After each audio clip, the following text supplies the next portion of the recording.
बिस्मिल्लाहिर्रहमानिर्रहीम, अस्सलाम वालेकुम, गुड मॉर्निंग एवरीवन। आप सबको हम सब की तरफ से जुम्मा बहुत मुबारक हो। और जश्न आज़ादी की तैयारियां हमारी तो मुकम्मल हैं, क्या आपकी मुकम्मल हैं? हमारे साथ क्या मतलब इम्पॉसिबल सी बात है कि हमारे साथ हमारे ये सुपरस्टार म्यूजिशियंस हो और हम अपने शो का आगाज़ करें इनके इंट्रोडक्शन के बगैर। सबसे पहले तो आइए मिलते हैं अपने उन प्यारे भाइयों से जिनके बगैर हमारा कोई भी मॉर्निंग एट होम का ओकेजन नामुकम्मल रहता है।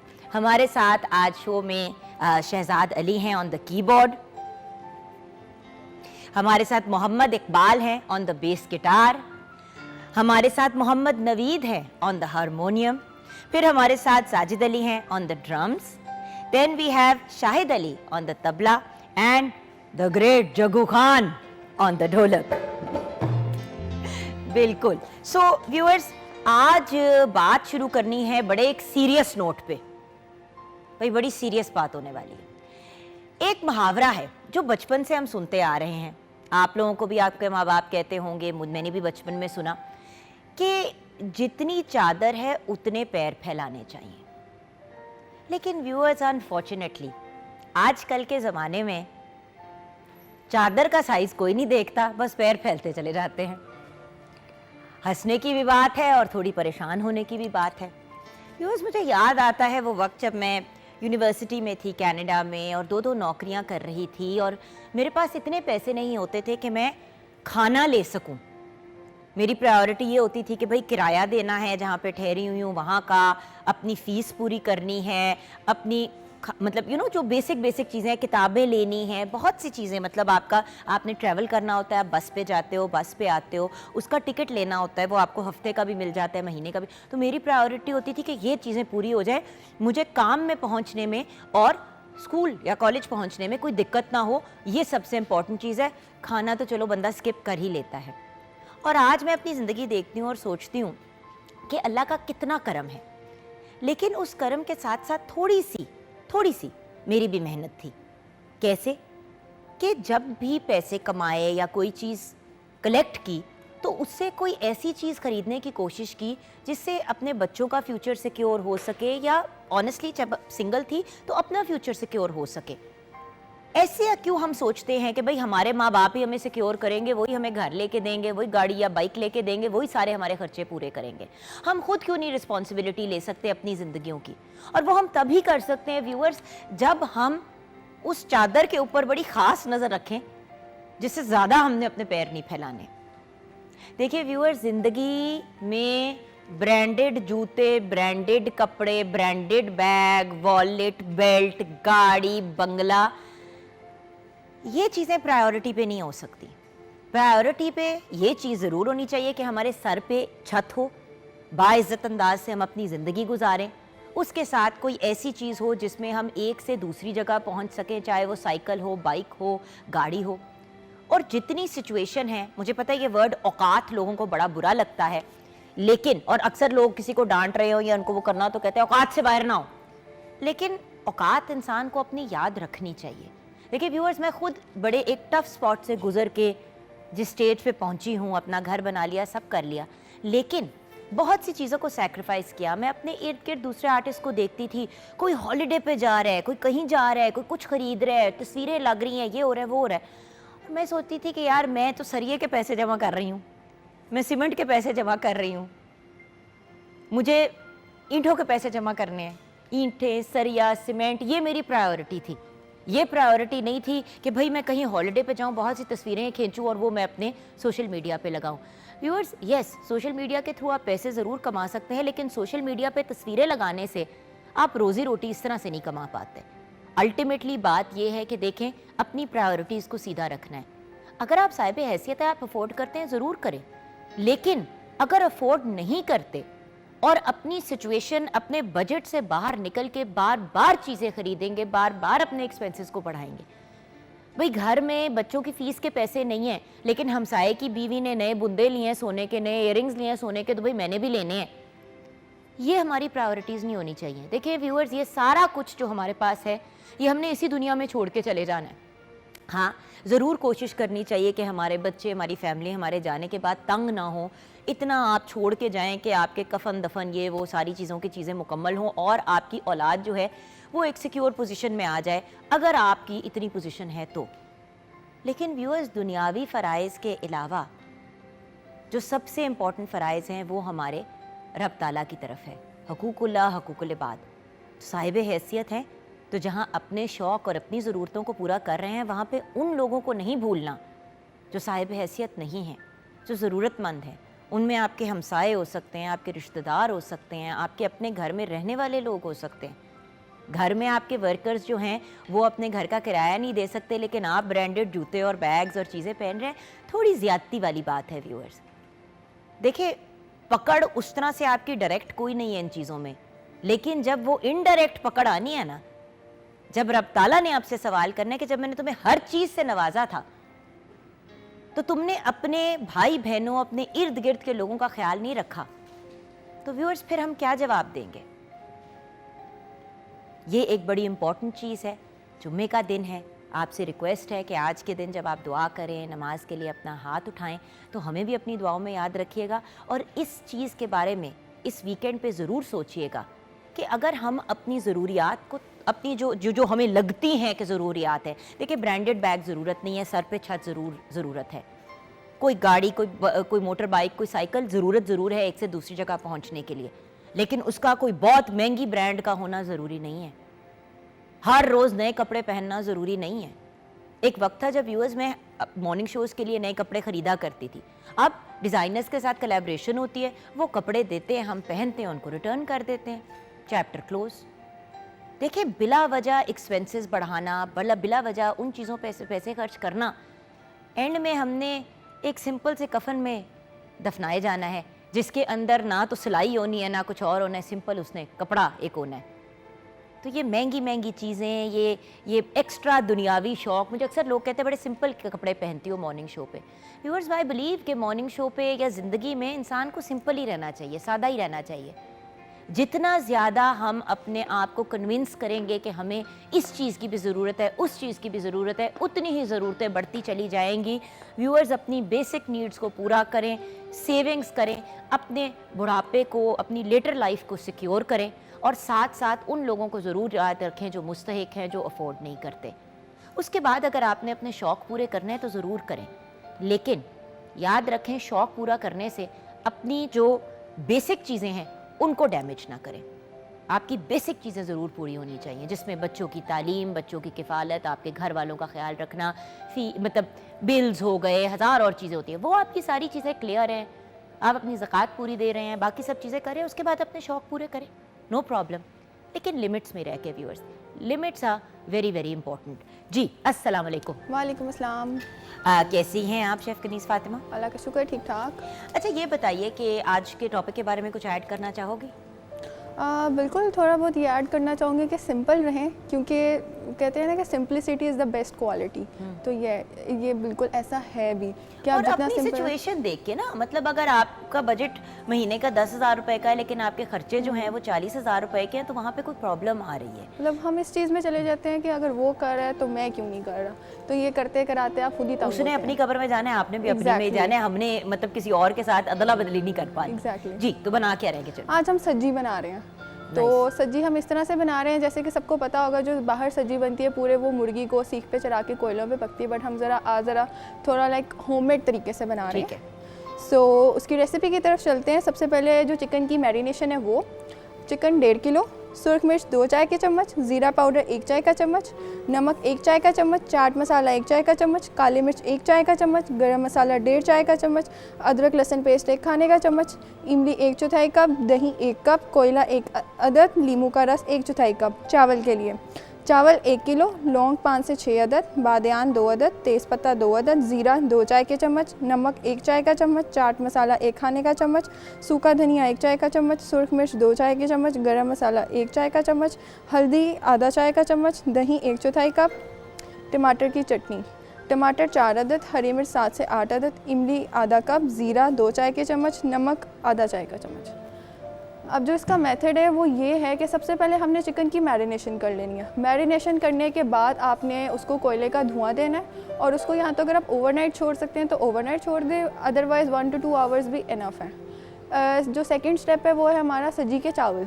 वो इस तरह से है कि जितने भी खड़े मसाले, प्याज और अदरक लहसुन पेस्ट, इनकी अच्छे से भुनाई वगैरह करनी है, हमने मसाले डालने हैं। और जो इसमें जो बेसिक एक मसाला है ना वो ज़रा चाट मसाला है, क्योंकि उसके जो चावल होते हैं वो बहुत ज़रा चटपटे से होते हैं, तो इसलिए चाट मसाला, काली मिर्च, सूखा धनिया, हल्की सी लाल मिर्च और इमली का पानी भी आप थोड़ा सा ऐड कर सकते हैं। और अदरवाइज़ पानी वगैरह डाल के आपने चावलों को पकने के लिए छोड़ देना है और दम दे देना है। और दूसरी तरफ जो हमारा जो चिकन है उसको अच्छे से पका लेना है। उसको आप स्टीम भी कर सकते हैं, घर में बेक भी कर सकते हैं, इट्स अप टू यू। तो अगर स्टीम और बेक किया हुआ जो चिकन है, जब आप चावलों को दम देने लगेंगे, ऊपर आपने वो चिकन रख देना है और 5 से 6 मिनट का दम देके उसको सर्व कर देना। अच्छा, उसको मज़ीद फ्राई नहीं करोगी सब्जी को? नहीं, बिल्कुल नहीं। या अगर तो आप स्टीम कर रहे हैं तो स्टीम करें, अगर बेक कर रहे हैं तो फिर बेक करें। ठीक है।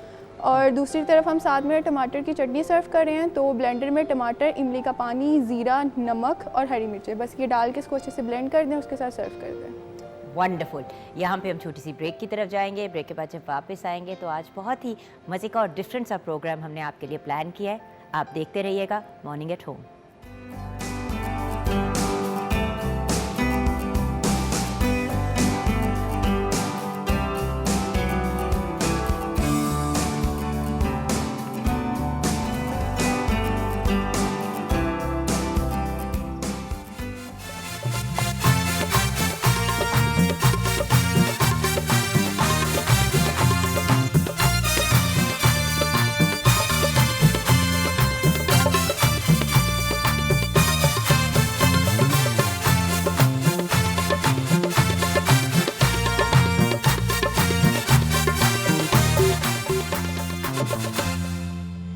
भाई जीवे पाकिस्तान।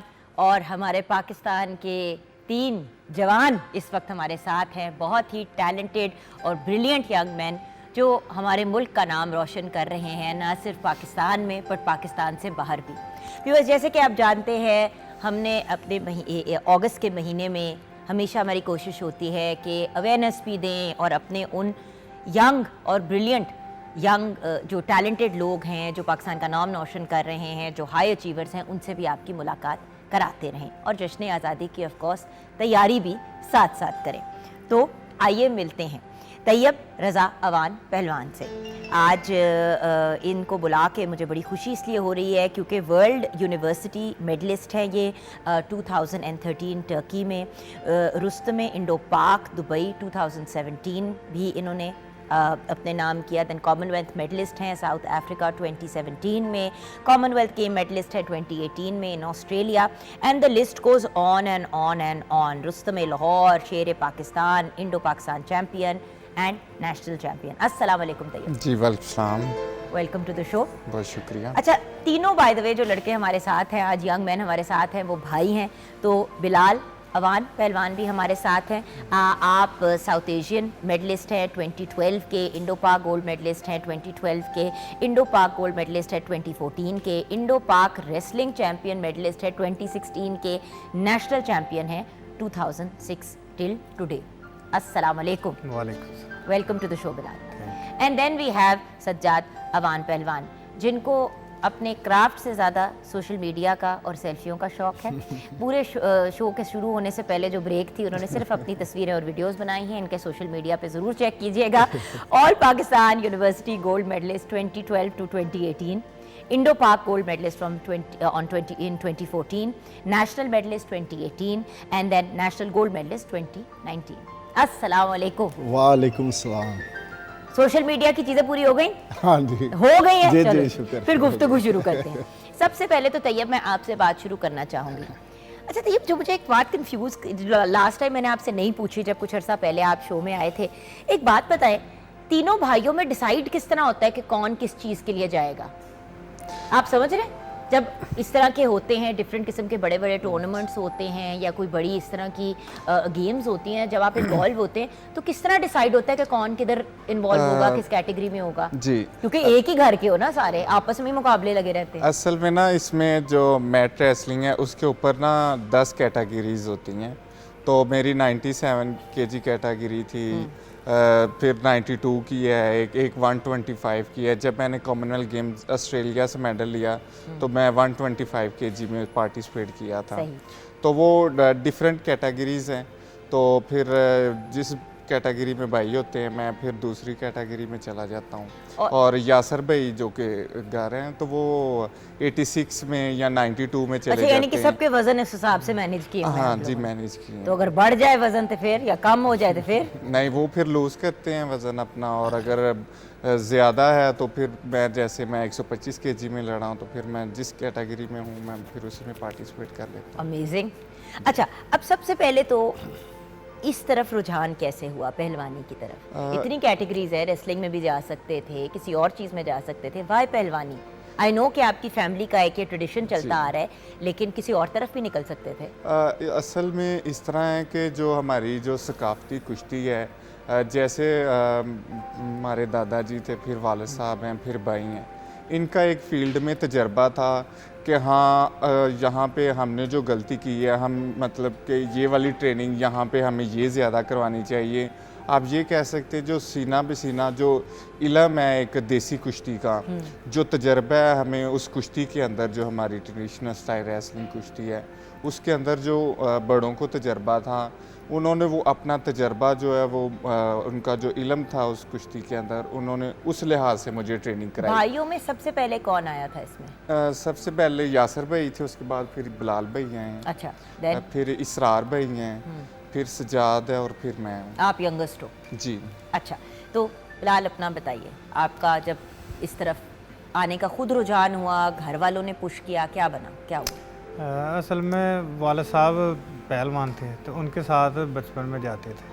तो फिर जब थोड़े से बड़े हुए थे शुरू हो गया साथ, माशाल्लाह करते करते फिर जब थोड़ी कभी सी नहीं आगे सोचा कि कुछ और करो? नहीं, कोई मैं ये समझता हूँ कोई मौका ही नहीं मिला, सोचा ही नहीं पहलवानी के अलावा। वो बदाइर से एक तरफ अगर आपकी डायरेक्शन निकल गई थी। हाँ। अच्छा, व्हाट अबाउट यू सजाद, आपका क्या? बस इसी कभी तरह सोचा कि नहीं यार इस तरफ चला जाता हूँ, इंजीनियरिंग कुछ और कर लेता हूँ? नहीं, जब यूनिवर्सिटी कॉलेजेस में गए हैं तो पहले हम स्कूल लेवल पे बहुत कम करते थे, फिज़िकल ट्रेनिंग करते थे थोड़ी बहुत वाला साहब से। तो जब कॉलेजेस यूनिवर्सिटी लाइफ देखी तो फिर एहसास हुआ कि नहीं, वाकई स्पोर्ट्स होनी चाहिए। स्पोर्ट्स के बहुत ज़्यादा फ़ायदे हैं। एक तो आप जिस्मानी तौर पे तंदुरुस्त रहते हैं और बैड एक्टिविटीज़ से दूर रहते हैं।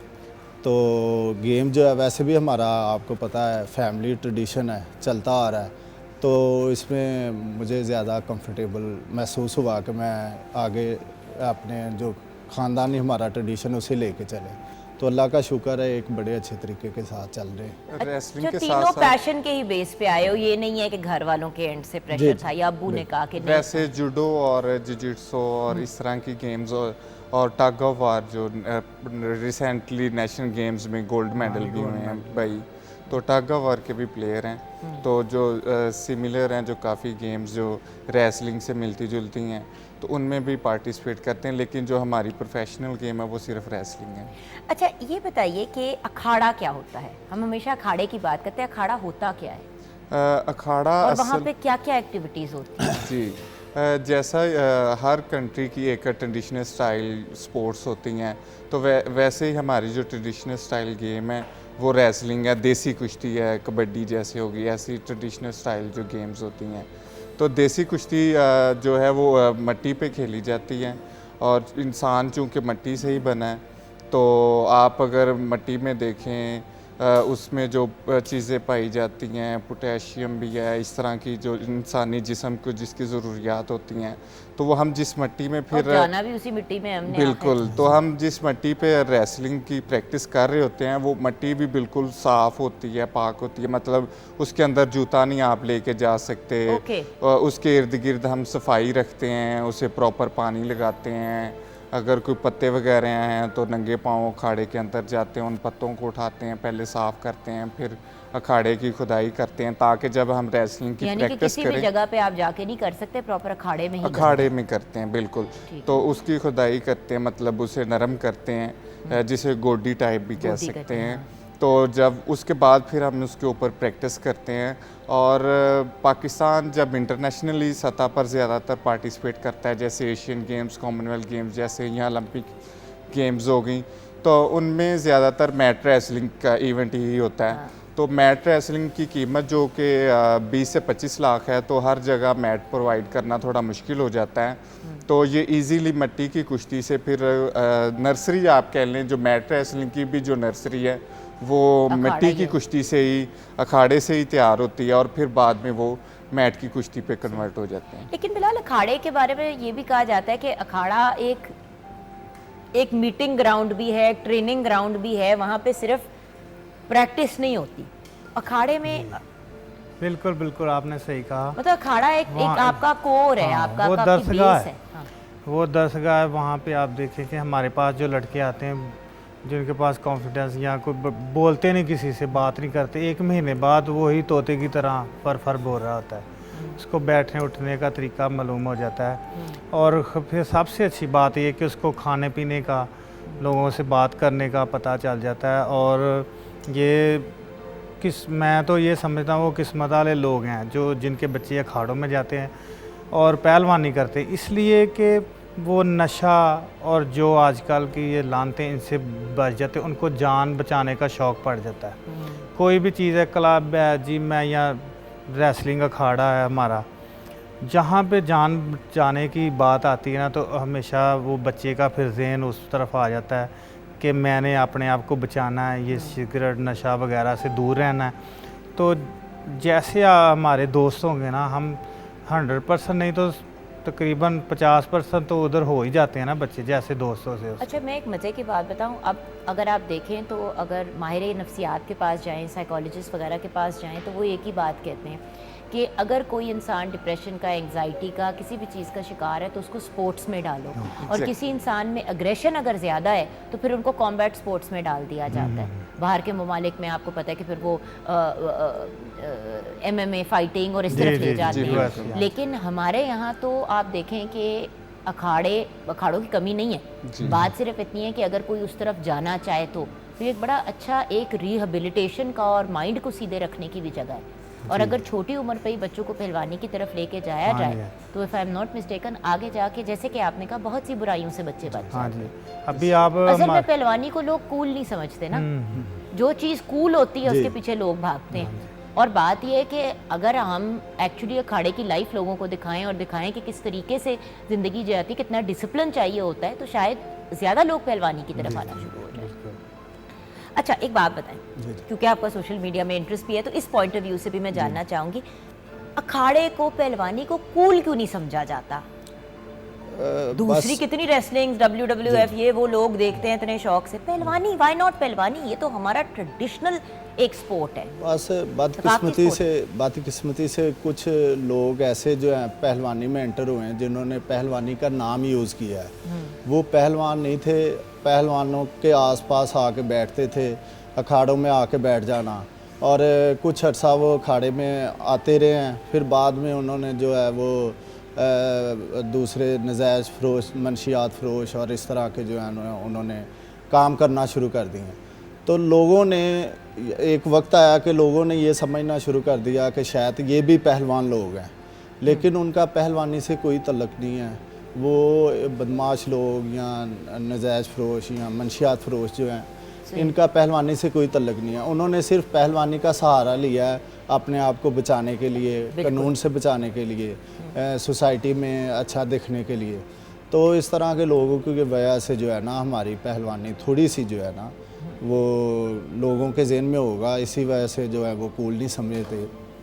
लेकिन अब सोशल मीडिया का, जैसा कि आपने जिक्र किया है, सोशल मीडिया की वजह से बहुत ज़्यादा चेंजिंग आई है। मतलब आप देखते हैं यूट्यूब पे, फेसबुक पे, डिफरेंट जितने भी और सोशल आप मीडिया लोगों को चैनल्स मेरे हैं। ख्याल से बीइंग यंग एजुकेटेड पीपल, आप लोगों को मेरे ख्याल से एक सोशल मीडिया के ऊपर भी मुहिम चलानी चाहिए जहाँ पे आप पहलवानी और उस लाइफ को लोगों को दिखाएं। जी जी। अब वो हम सरदाई बनाई हमने सेट के ऊपर कुछ अर्सा पहले, उसकी वीडियो बनाई, वो इतनी वायरल हुई, इतने लोगों ने मुझे उसके बारे में कहा कि अच्छा कैसी होती है, जायका कैसा होता है, कैसे बनाया, क्या हुआ, उसमें क्या क्या डलता है। अल्टीमेटली वही वाली चीज़ होती है ना, लोगों के अंदर एक क्यूरियोसिटी पैदा करोगे तो फिर वो उसमें इंटरेस्ट लेंगे ना। गलत चीज़ दिखाओगे तो गलत प्रमोट होगी, पॉजिटिव दिखाओगे तो पॉजिटिव। तो पॉजिटिव की जब बात करते हैं तो अपनी हाईएस्ट अचीवमेंट्स अभी तक क्या कंसिडर करते हो पहलवानी में?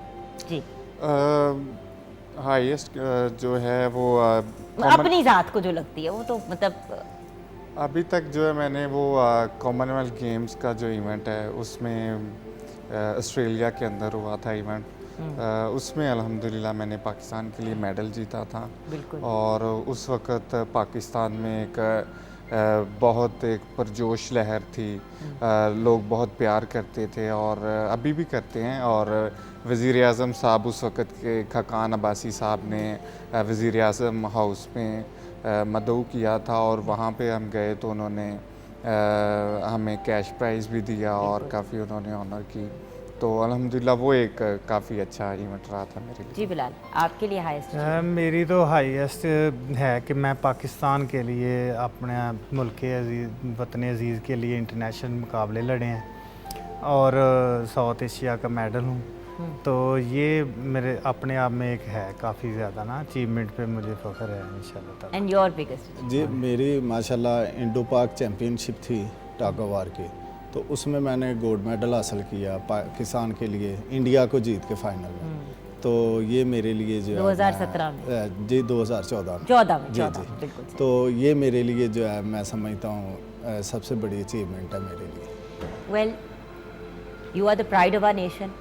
हमारे लिए बहुत बड़ा ऑनर था कि आज आप लोगों ने वक्त निकाला है, जहां हम 14 अगस्त की सेलिब्रेशंस को स्टार्ट कर दिया था 1 अगस्त से।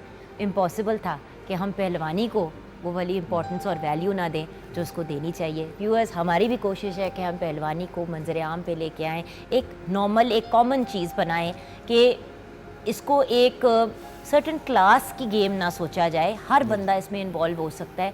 और हमें डेफिनेटली जहाँ अपने बच्चों को क्रिकेट, हॉकी, फुटबॉल इस तरफ लेके आते हैं, वहाँ पे अगर आपका बच्चा ज़रा अग्रेशन में ज़्यादा है या उसके अंदर कोई बिहेवियर के प्रॉब्लम्स है, तो पहलवानी डिसिप्लिन के पॉइंट ऑफ व्यू से और सीखने के पॉइंट ऑफ व्यू से एक बहुत ही अच्छा लाइन है, स्पोर्ट्स के पॉइंट ऑफ व्यू से भी, और अपना इसमें करियर भी आप बड़े आराम से बड़ा एक सॉलिड करियर बना सकते हैं।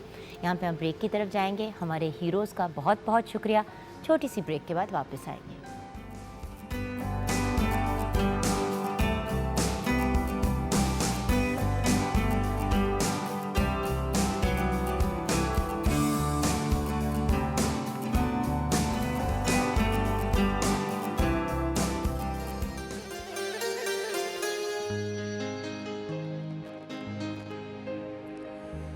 तू सलामत रहे ता कयामत रहे, तू सलामत रहे ता कयामत रहे। ऐ मेरी सरज़मीने वतन, जाने मन जाने मन जाने मन जाने मन, तू सलामत रहे ता कयामत रहे।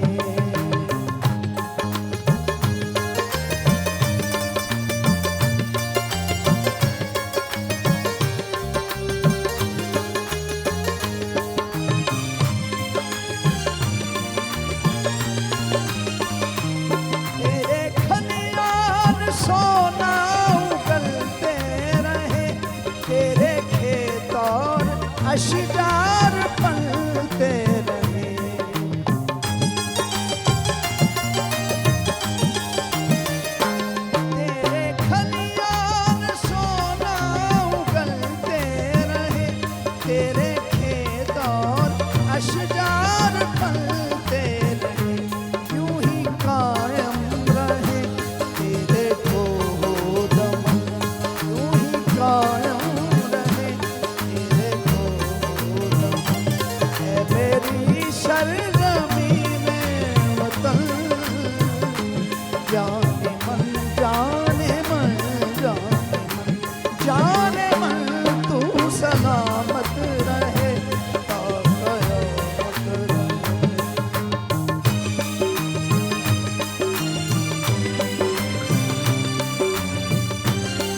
जा, तुझ पे रहमत रहे रब की साया फिकन, तुझ पे रहमत रहे रब की साया फिकन, ऐ मेरी सरज़मीने वतन, जाने मन जाने मन जाने मन, तू सलामत रहे ता क़यामत रहे।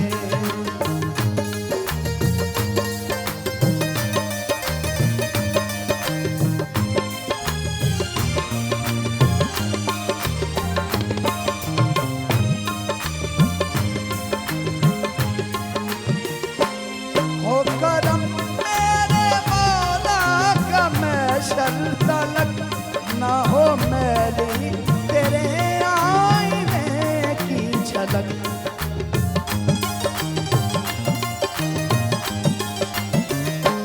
हो करम मेरे मौला का महशर तलक, ना हो मैली तेरे आईने की झलक।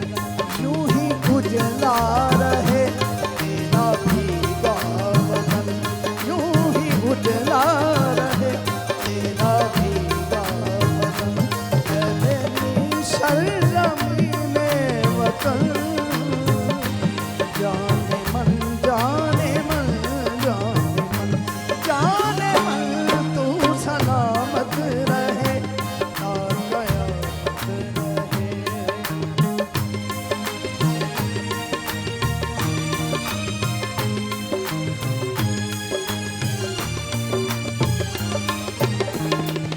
तू मेरी जान है, तू मेरी शान है, सारी दुनिया में तू मेरी पहचान है।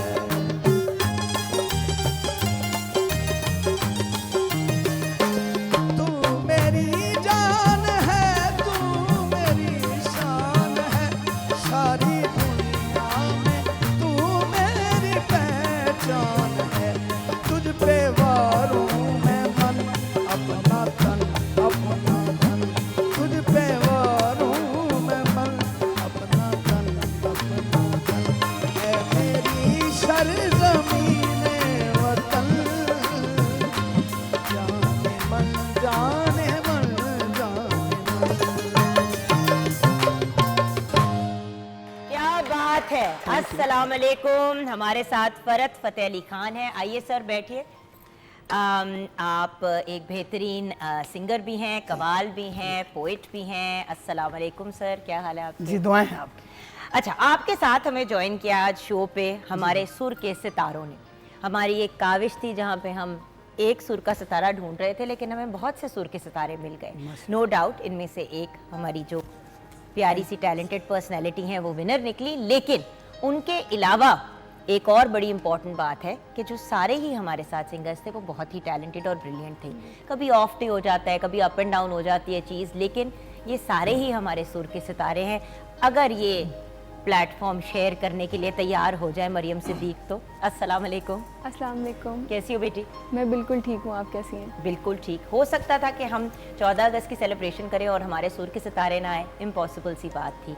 मैं चाहती हूँ कि इन बच्चों को ज़्यादा से ज़्यादा मौका मिले हाईलाइट होने का, और सबसे ज़्यादा अगर मैं कहूँ कि एक नेशनलिज्म का, पेट्रियटिज्म की जो एक डिज़ायर है, ख्वाहिश है, क्योंकि ये वो सारे बच्चे हैं जिनसे जब पूछा गया कि क्या करना चाहते हो आगे जाके, तो उन्होंने एक ही बात की कि हमने पाकिस्तान का नाम रोशन करना है।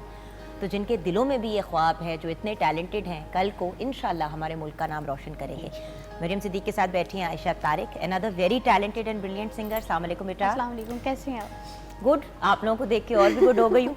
देन वी हैव गुलाम कंबर विद अस। अस्सलाम वालेकुम बेटा। वालेकुम अस्सलाम। Welcome back. Then we have Adeel Haider with us. अस्सलाम वालेकुम। वालेकुम सलाम। वेलकम बैक पुत्र। अदील की हंसी नहीं रुकती ना हाफ द टाइम शो के अंदर, तो अभी भी दौरान शो कुछ मुस्कुरा रहे थे और बार बार अपनी मूंछ को ऐसे कर रहे थे कंट्रोल करने के लिए। ऐसा हो रहा था ना? ऐसा ही। देखो तुम्हारी आप ही एक एक चीज़ तुम्हारी नोट करती है। Then we have Haider Imran, बड़े बाप का एक बहुत ही टैलेंटेड बेटा। अस्सलाम वालेकुम हैदर। जी अस्सलाम वालेकुम। कैसे हो? अल्हम्दुलिल्लाह करम। अल्लाह आप कैसी हैं? अल्लाह का बहुत शुक्र है, और आप लोगों को देख के तो और ज़्यादा मैं हैप्पी और एक्साइटेड हो गई हूँ।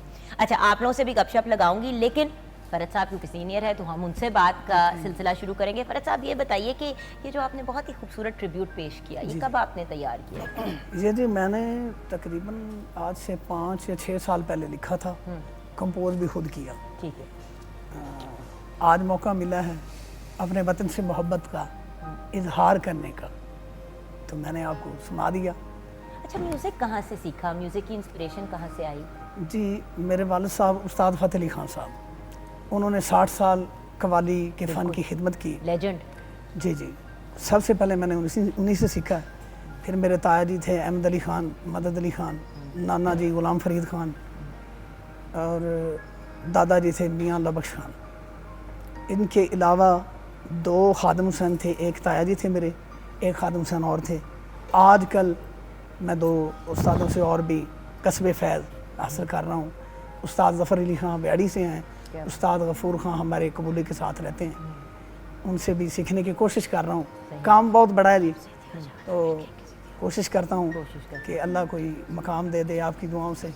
अच्छा, ये बताइए फरद भाई कि आप पाकिस्तान और पाकिस्तानियों को पैगाम क्या देना चाहेंगे?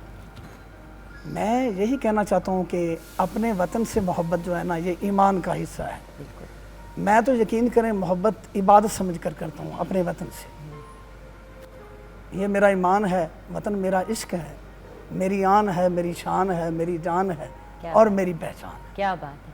और व्यूअर्स, इसी जोश और बलबले और पॉजिटिविटी के साथ अगर हम सारे ही आगे बढ़ेंगे, स्पेशली ये जो हमारा यूथ यहाँ पे बैठा हुआ है, ये जो यंग बच्चे हैं, यही एक डिज़ायर अपने मुल्क से प्यार करने की, अपने मुल्क का नाम रोशन करने की, अपने मुल्क के लिए कोई पॉजिटिव काम करने की, यही जो है वो फिर हीरोज़ क्रिएट करती है जो फिर आगे जाके हमारे मुल्क के लिए पॉजिटिव काम करते हैं।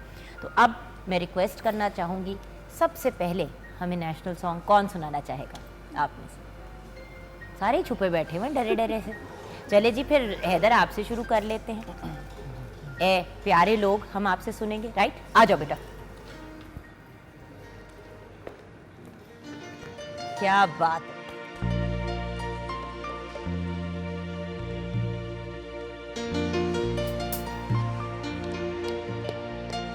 एक दुआ है बड़ी खूबसूरत। मेरे दादा जनाब शौकत अली खान साहब कहा करते थे, फरमाते थे कि जिंदा है पाकिस्तान तो हम सब जिंदा हैं। तो बिस्मिल्लाह।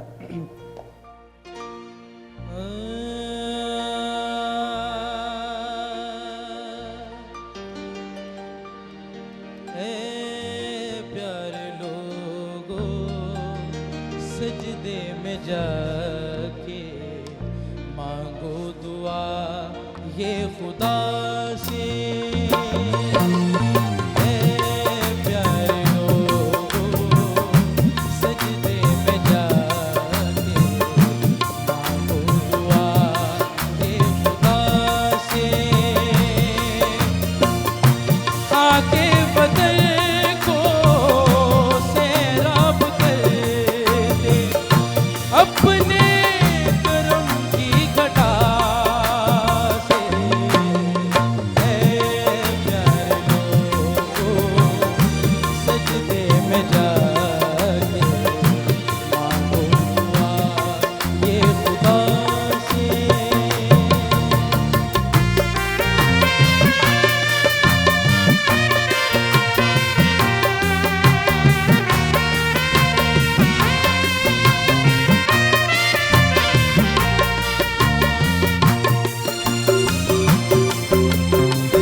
हसी प्यार की ये ज़मीं है,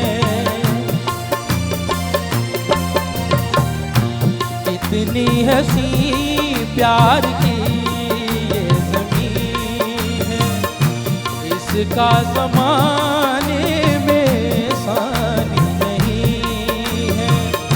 प्यारा है अपनी धरती का चेहरा, दुनिया के हर दिलरुबा से। है प्यारे लोगों, सजदे में जाके मांगो दुआ ये खुदा से।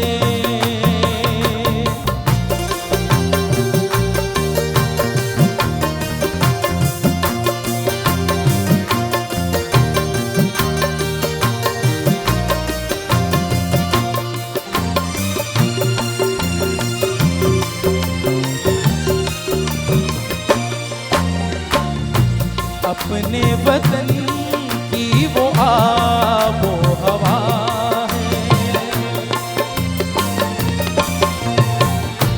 अपने वतन की वो आबो हवा है, सबके लिए जो बयां में शिफा,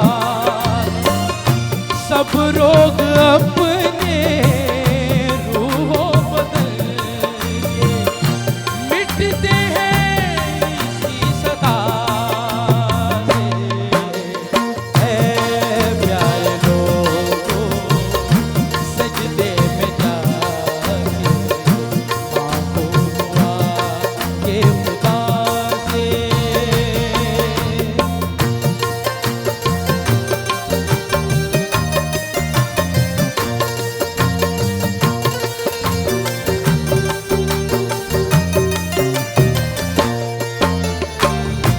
हमने किसी की तरफ कम नहीं देखा,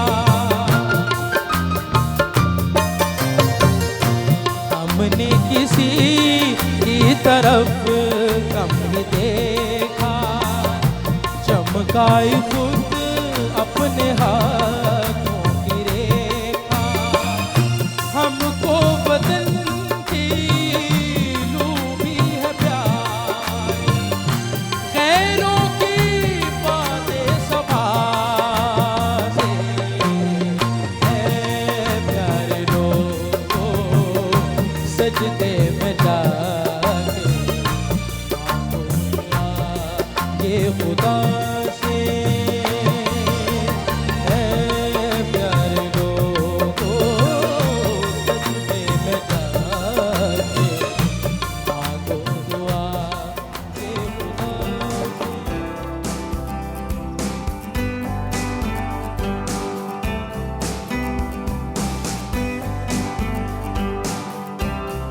welcome back from the break viewers. Haider Imran ने बहुत ही खूबसूरत एक दुआ पेश की ब्रेक में जाते हुए हमारे पाक वतन के लिए। अब आगे बढ़ते हैं, मरियम सिद्दीक से जानते हैं कि मरियम ये बताओ बेटा कि पाकिस्तान इंडिपेंडेंस डे क्या कहना चाहोगी?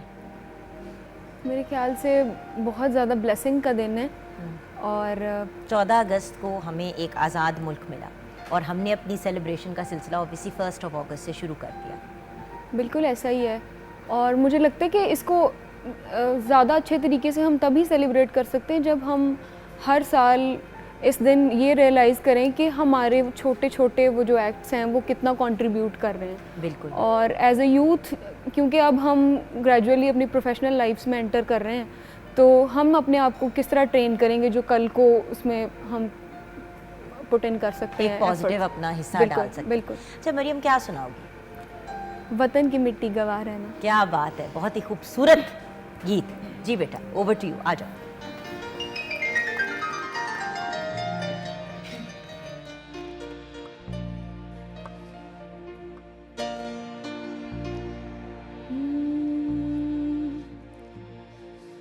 वतन की मिट्टी गवाह रहना, गवाह रहना।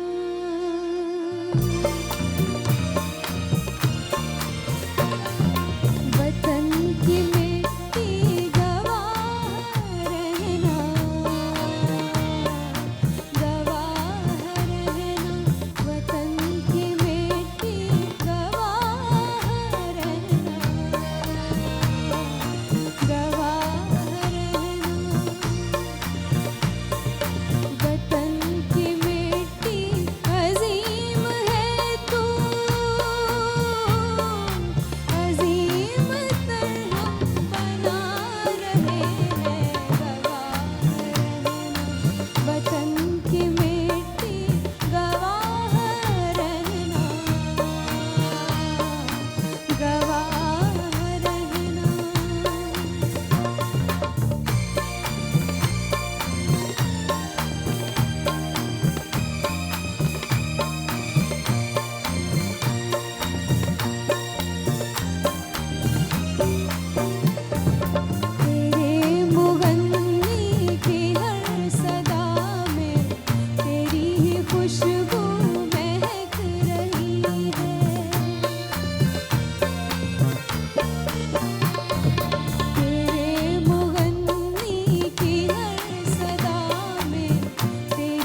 Absolutely beautiful Maryam, wonderful.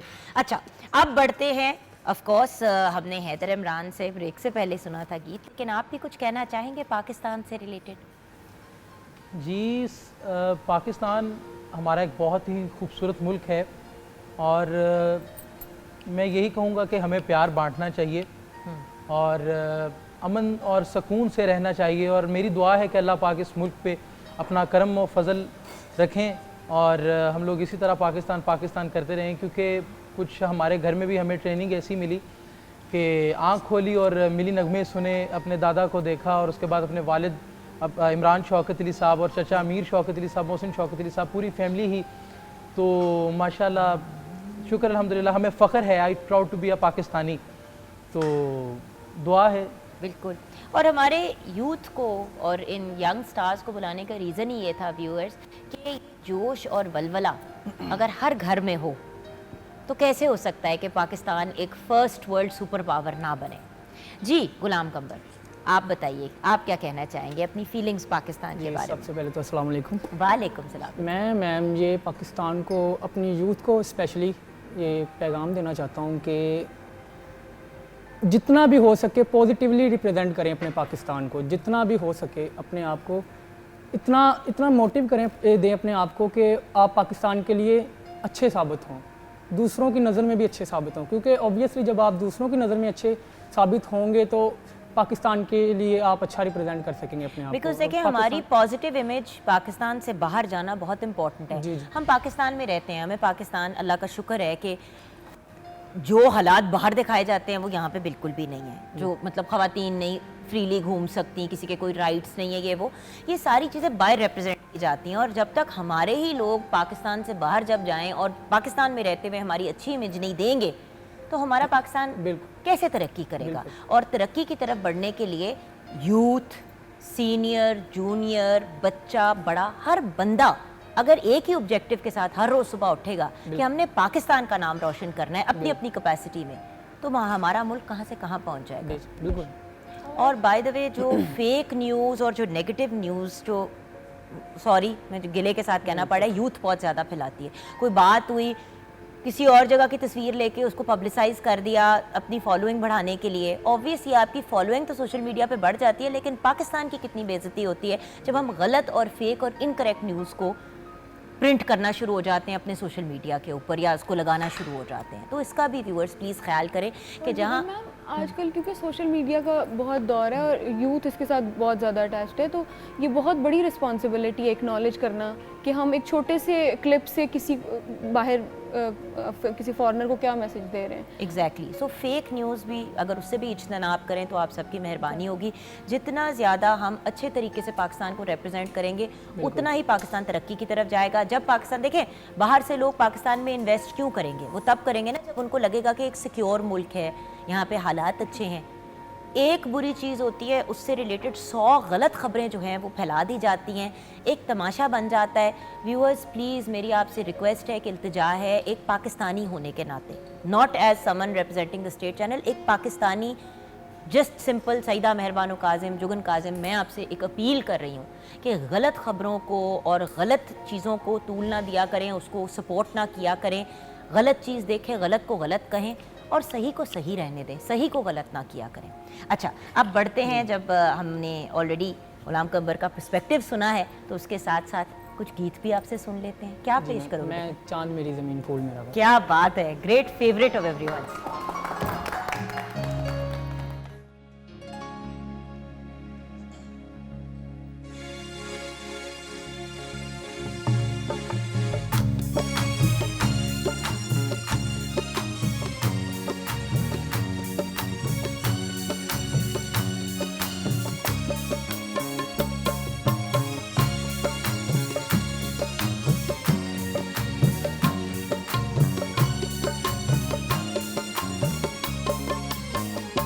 चांद मेरी ज़मीन फूल मेरा वतन, चांद मेरी ज़मीन फूल मेरा वतन, मेरे खेतों की मट्टी में लाले यमन, मेरे खेतों की मट्टी में लाले यमन, चांद मेरी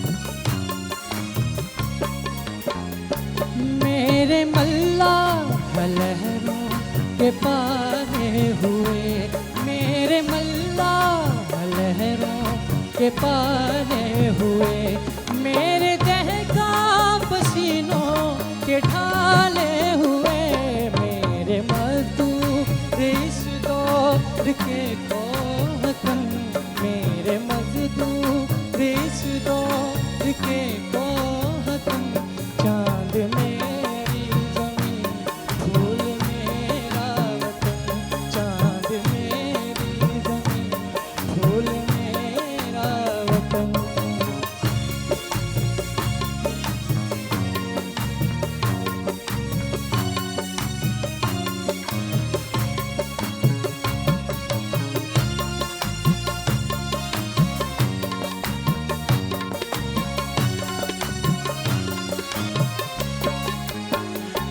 मेरी सरहद पे पहरा है ईमान का, मेरी सरहद पे पहरा है ईमान का, मेरे शहरों पे साया है कुरान का, मेरा एक सिपाही है खैबर शिकन, मेरा एक सिपाही है खैबर शिकन, चांद मेरी ज़मीन फूल मेरा वतन, चांद मेरी ज़मीन फूल मेरा वतन, मेरे खेतों की मट्टी में लाले यमन, मेरे खेतों की मट्टी में लाले यमन, चांद मेरी ज़मीन फूल मेरा वतन, चांद मेरी ज़मीन फूल मेरा वतन।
बात है, absolutely lovely Ayesha, thank you, बहुत खूबसूरत।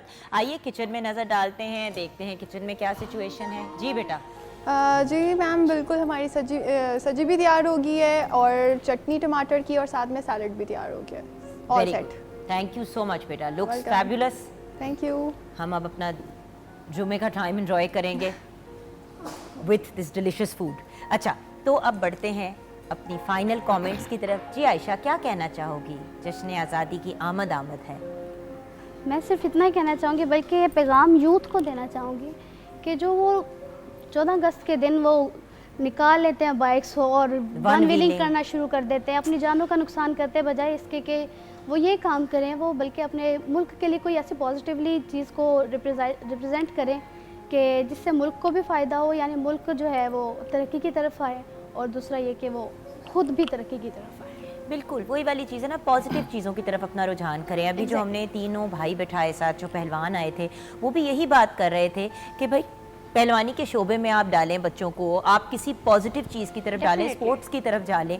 14-14, 13-13 साल के बच्चे जिनके लिए लीगल भी नहीं है बाइक चलाना, वो बाइक पे वन व्हीलिंग कर रहे होते हैं और अल्लाह माफ़ी दे 13 अगस्त की रात को अक्सर जो है वो ट्रेजिडीज़ हो जाती हैं। तो रिक्वेस्ट है पेरेंट्स से कि प्लीज़ बच्चों पे नज़र रखें और जो कानून है उसको फॉलो करें। देखिए, आप सेलिब्रेट कर रहे हैं अपने पाकिस्तान की आज़ादी और आप हरकतें ये कर रहे हैं जो पाकिस्तान के कानून के ख़िलाफ़ है, तो ये कौन सी सेलिब्रेशन हुई? जी अदील बेटा, आप फाइनली क्या कहना चाहोगे? जी बिस्मिल्लाहिर्रहमानिर्रहीम। सबसे पहले आपको और देखने वाले तमाम नाज़रीन को अस्सलाम वालेकुम। मेरा एक बहुत ही प्यारा सा पैगाम है उन पाकिस्तानियों के लिए जो सैर व तफरी को बहुत ही ज़्यादा लाइक करते हैं।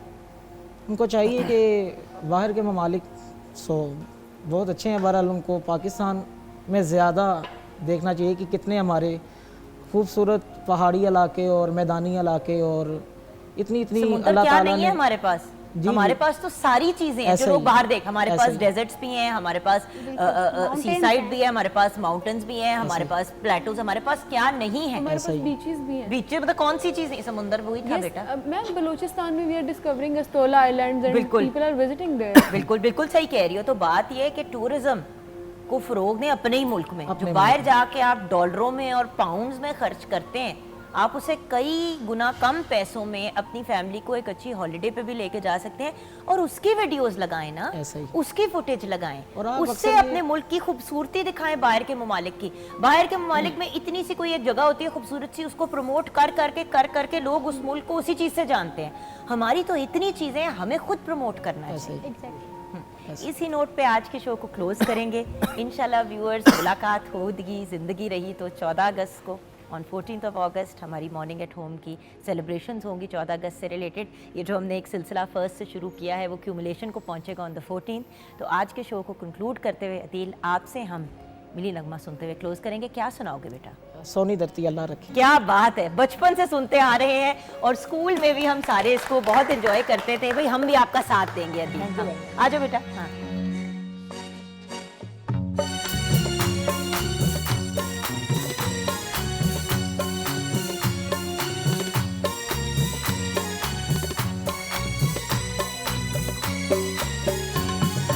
सोनी धरती अल्लाह रखे कदम कदम मावा,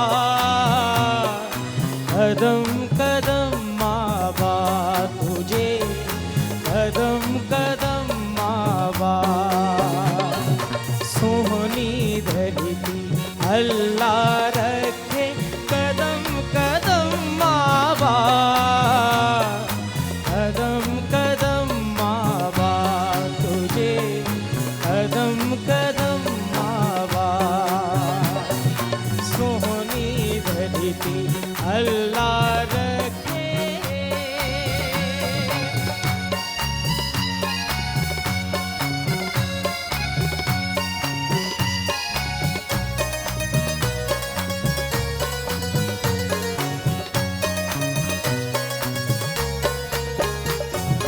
तेरा हर एक जरा हमको अपनी जान से प्यारा, तेरा हर एक जरा हमको अपनी जान से प्यारा, तेरे दम से शान हमारी, तुझसे नाम हमारा। जब तक है ये दुनिया बाकी, हम देखें आज़ाद, हम देखें आज़ाद तुझे, हम देखें आज़ाद। सोहनी धरती अल्लाह रखे,